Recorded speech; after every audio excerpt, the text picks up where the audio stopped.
Welcome to episode 3 of Tennis Volley Talk by Brian Danielson. Be sure and subscribe to my channel whenever you get the chance. Today's episode is going to be more or less kind of facts about tennis that people may not have known about. Let's get right into it here. I'm from Minnesota. And I just wanted to let people know that if you did not know that Minnesota is ranked number 4 behind any states that has per capita the most tennis players in those states. The most popular states are California, Florida, Texas, and then followed by Minnesota. However, Minnesota is more tennis courts per capita than any of the other states. But other than that, that's what Minnesota has there. So with that, also I have a lot of tennis facts that some people may or may not know, but I just kind of figured I came across some of them and I can let you know about them. Some of them are pretty interesting, so I'm going to start kind of covering those, and I just want to hope everybody enjoys it, and be sure to subscribe to my channel, Tennis Volley Talk. Now, one interesting kind of fact is that most everybody that has covered tennis probably knows that lawn tennis was invented back in 1873. By Major Walton Clumpton Wingfield. Before 1877, however, the tennis court was an hourglass shaped, but after set in 1877, it then became the rectangle that we know it as today. And then another interesting fact is that Arthur Ashe was the first African American to win the U.S. Open in 1968. That's kind of another interesting fact. And there's also, with that, during the tennis years, over the years, matches kept kind of going and prolonging and going longer and longer. They had to find a way to kind of cut it short. So what happened is that the tiebreak was selected by James Van Allen. Sorry, I'm reading a little bit of notes here. So with that, James Van Allen, it was introduced in 1965 is when that was introduced. Then also with that too, there are many different court surfaces that people may not know about, but there are 5 actually court surfaces. There's hard, and then there's grass, and then there's clay, and then there's carpet and wood, which I've actually played on wood courts before, actually in a gymnasium once. Played tennis, and those are really, really fast. Really tries to get your timing going, but those are a very fast court surface. But very interesting to play on too, nevertheless. Now, with that too, back in the day, tennis balls were made of wood filled with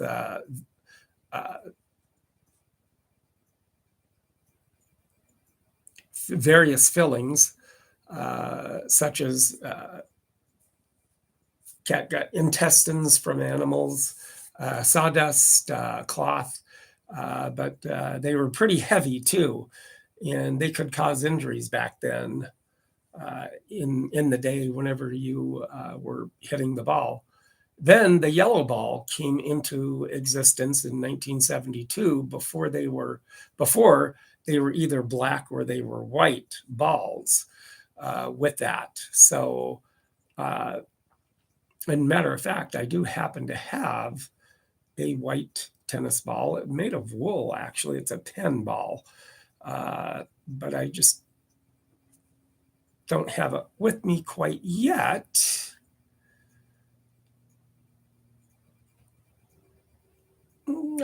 Yeah, but it's a kind of made out of wool and it's white. I don't have a black ball, and I didn't know that they even had black tennis balls back then. So what I can do is, if I turn this around, and I can get back up and get that tennis ball, some of my other tennis racket collections that you can see that I have, and then I can get over here and I can reach that white tennis ball.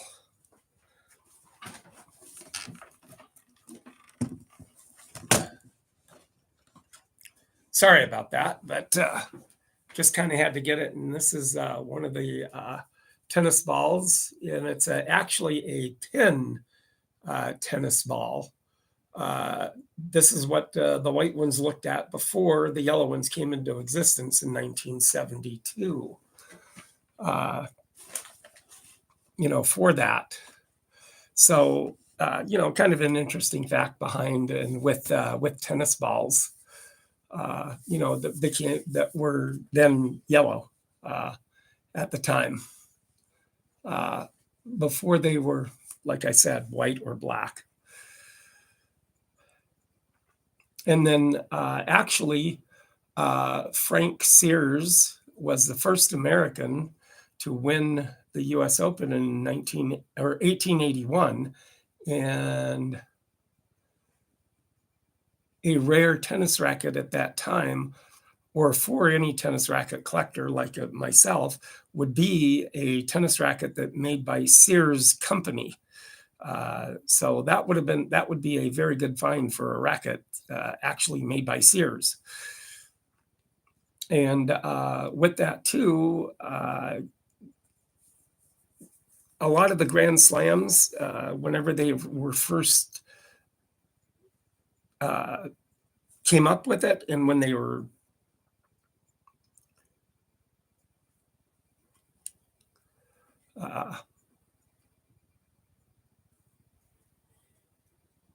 established, in a way, I would say, the French Open was 1891, Wimbledon 1877, U.S. Open 1881, and French Open 1891. Rodney Heaton was the Australian Open winner, was the first one to win Australian. French Open was H. Briggs. French Open, or Wimbledon, then was Spencer Gore, and the U.S. Open 1881 was Richard Sears that won his first tournament back then in 1881. First racket introduced in 1874. Before that, it was played by hand. So, people kind of got a little tired and had to come up with a little easier way to have a racket or find a racket. And so whenever they invented the racket, then 1874 is when they started being a little easier on their hands, instead of having a swollen hand from playing tennis.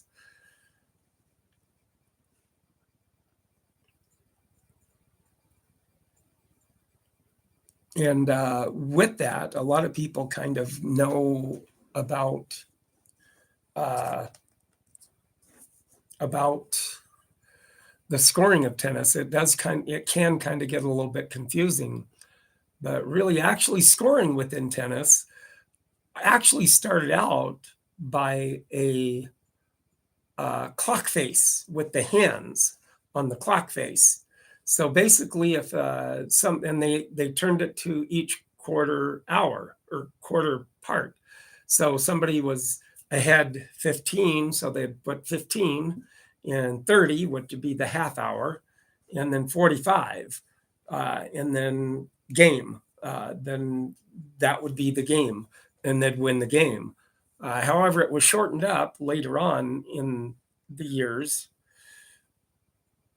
and then it was shortened up, and then it kind of went to like 15, 30, 40, and then it went to 50. So it kind of evened up each 10.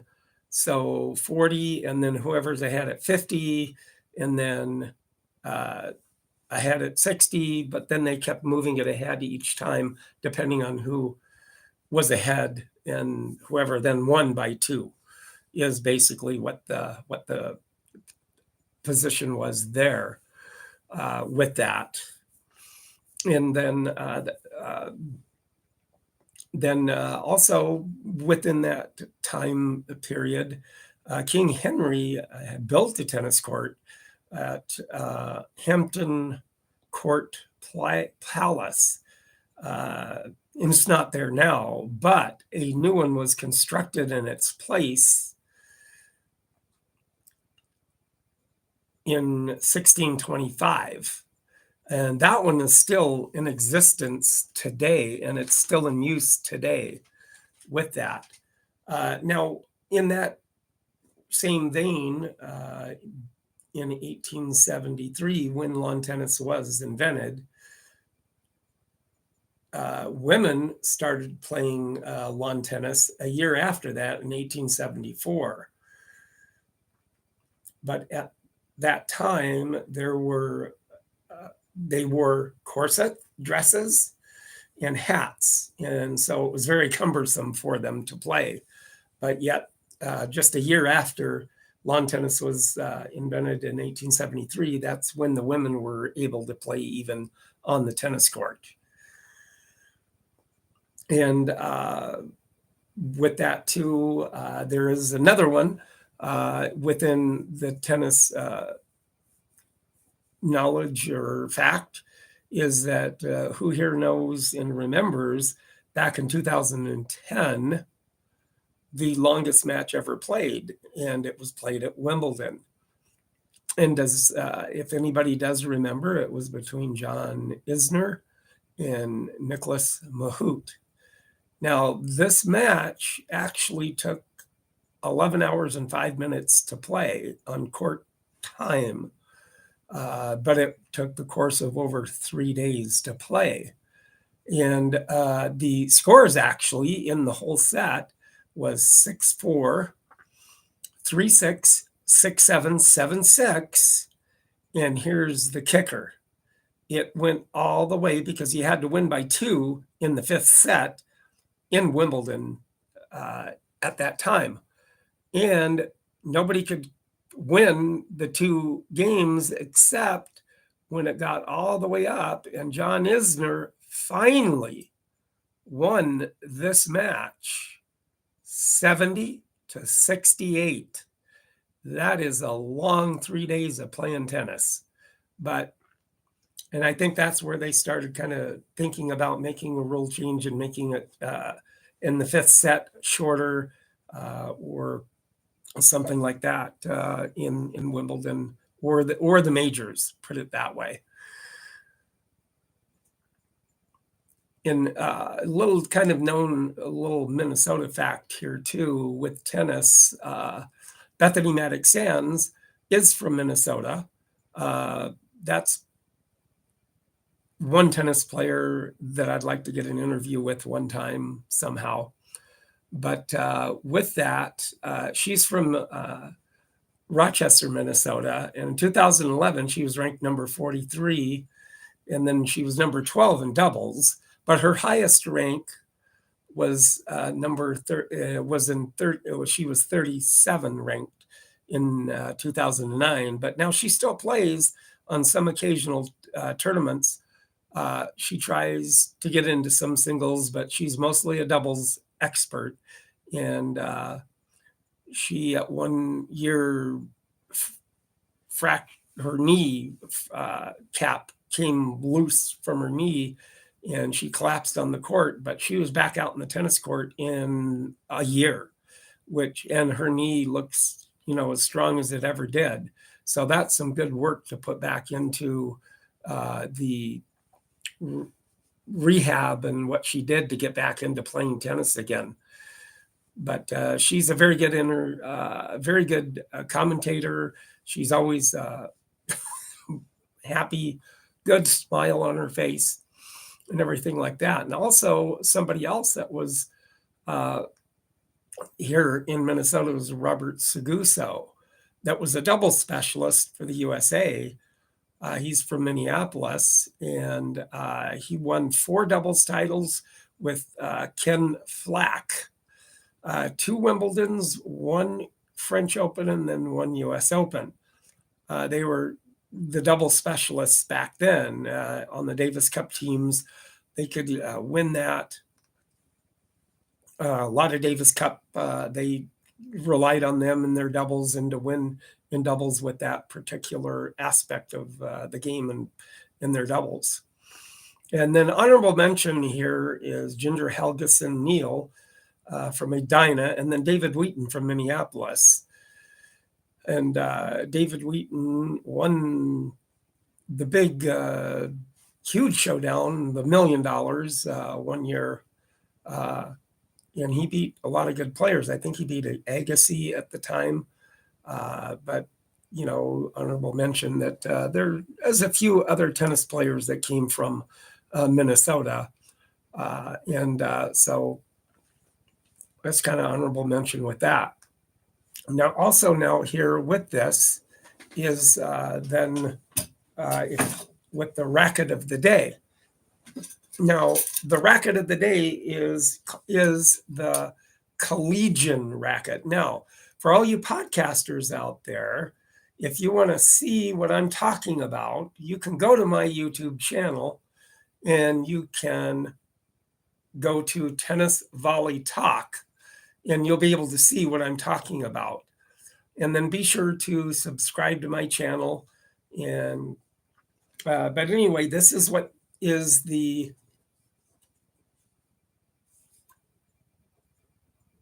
collegian tennis racket, which is in gold letters, and it was made by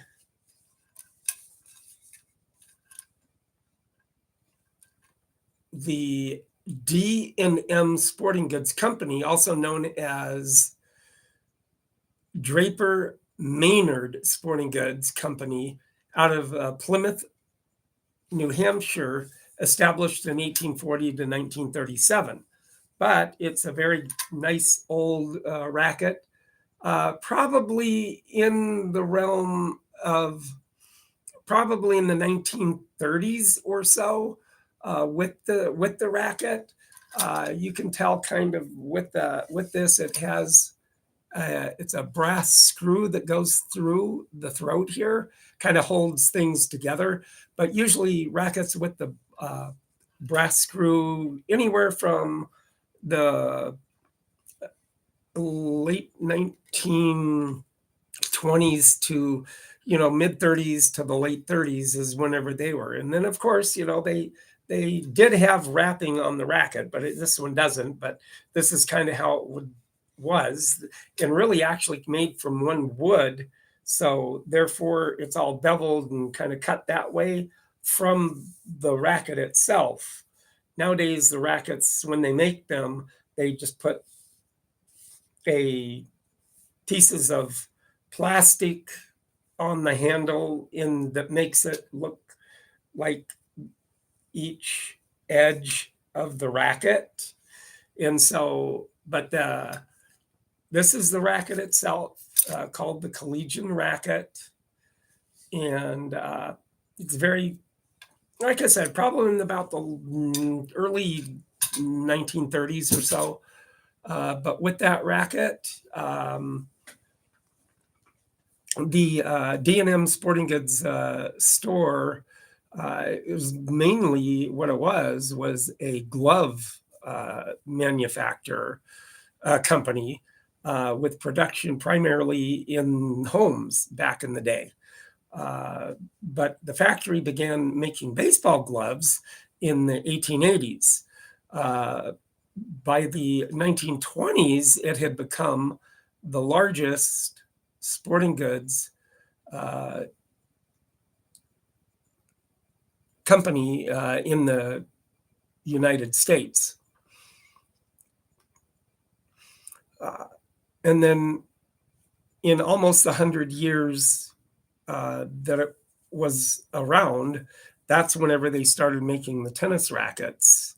They started making sports equipment in and around about the 1920s. And like I said, such as that, that's when they started making the tennis rackets in that time, probably in the 30s. So that's what you saw with the collegiate tennis racket is then what that is all about.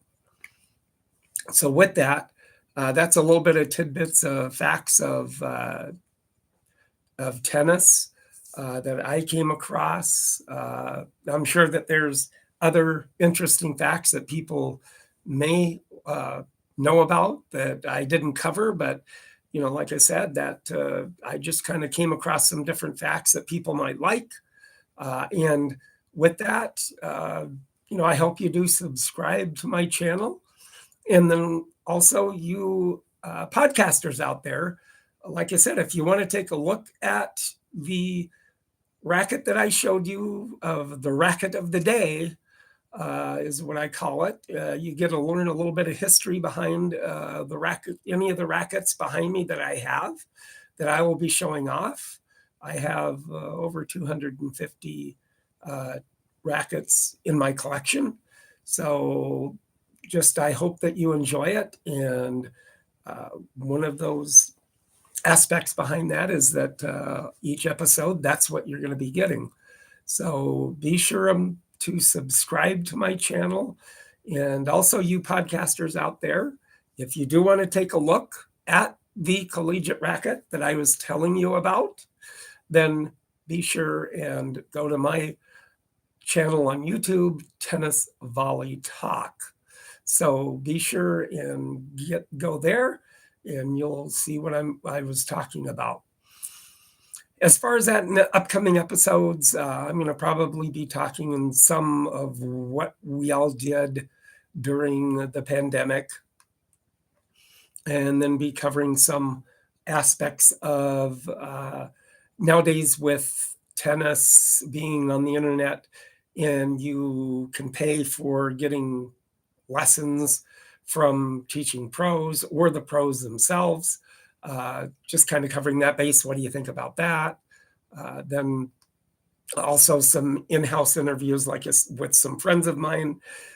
And then there will be an interview that I will be doing that I took over the phone from a very good friend of mine back in Oklahoma, where I used to live and grew up playing tennis, Cliff Price, and he will be telling you all about how he grew up and how he got into owning a tennis shop back in Tulsa, and he owned it for over 40 years.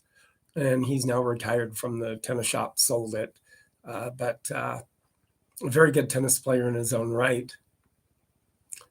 And with that too, covering some aspects of, some of tennis players that I've taken pictures of over the years, such as Jimmy Connors, Guillermo Vilas, Bjorn Borg, Andre Agassi, Yvonne Lendl. I have taken pictures of all of those myself. And also remembering back whenever took pictures in WCT, World Championship Tennis, back in Dallas, back in 78, when Vitas Gerulaitis played Eddie Dibbs. And I have a picture of Vitas Gerulaitis. And when he was accepting the trophy, I do have a picture of him with his dad standing next to him, looking at him with pride, and that he had won the WCT tennis trophy back then. So I've just got a lot of other kind of tennis stories that I can tell in upcoming episodes. I will let you know about other different things. So please keep tuned, and I hope you are enjoying this. Make a comment and subscribe to my channel. And all you podcasters out there, just if you want to take a look of the racket of the day, then go to my YouTube channel, Tennis Volley Talk. So with that in mind, I do thank you for joining me on Tennis Volley Talk today by Brian Danielson. And all of you guys have a very, very nice day. And happy tennis playing.